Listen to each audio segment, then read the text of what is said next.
Hello friend दोस्तों, serial ये रिश्ता क्या कहलाता है में आने वाले एपिसोड में आप देखेंगे कि कायरो सबको सारी बातें सुन लेता है कि सीरत शादी करके जा रही है और वो वहाँ से भाग जाता है।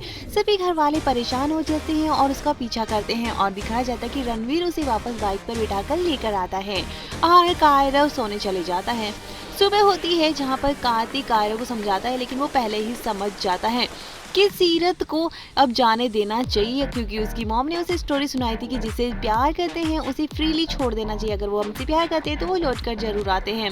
और वो कहता है कि मुझे तभी वापस सीरत भी आ जाती है और वो कहती है कि जब भी तुम मुझे बुलाओगे ना, मैं तब तुम्हारे पास आ जाऊंगी। और वो कहता है कि मुझे उनसे बात करनी है जिनसे आप शादी करने वाली हैं। और फिर रणवीर को बुलाया जाता है और वो टेस्ट लेता है उसका और उसकी सारी सीरत के बारे में सारी चीज़ें पूछता है और वो अच्छे से जवाब भी दे देता है। जिसके बाद में कायरव कहता है कि ठीक है, आप अब इस टेस्ट में पास हुए और सीरत के दिल से बहुत ही बड़ा बोझ उतर जाता है।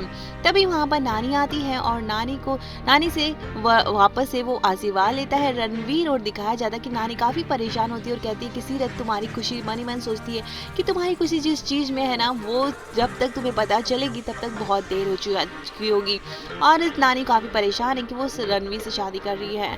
उसके बाद में दिखाया जाता है कि कायरो का मूड सही करने के लिए मनीष उसके साथ गेम खेलते हुए नजर आता है।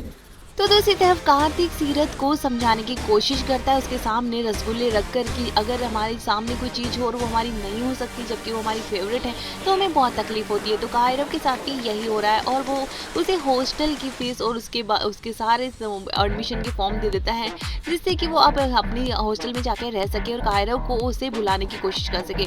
तो सीरत फैसला कर लेती है और आने वाले एपिसोड में दिखाया जाएगा कि सीरत अब ये छोड़कर घर यहाँ पर चली जाएगी हॉस्टल में और रणवीर वहाँ पर उसकी तानामस्ती करते हुए नजर आएगा। तो वहीं पर कायरा को फिर से सीरत की जरूरत पड़ेगी अपने स्कूल प्रोजेक्ट के लिए, ट्रीज प्लांट करने के लिए, और यहाँ पर प्लांटेशन के लिए सीरत और रणवीर फिर से उसकी मदद करने के लिए आएंगे। तो काफी इंटरेस्टिंग होने वाली आगे की स्टोरी देखना ये कि नायरा की एंट्री किस तरह से शो में होती है। तो ये एपिसोड कैसा लगा कमेंट करके जरूर बताएं। आगे की अपडेट के लिए बने रहिए हमारे साथ, कर लीजिए सब्सक्राइब।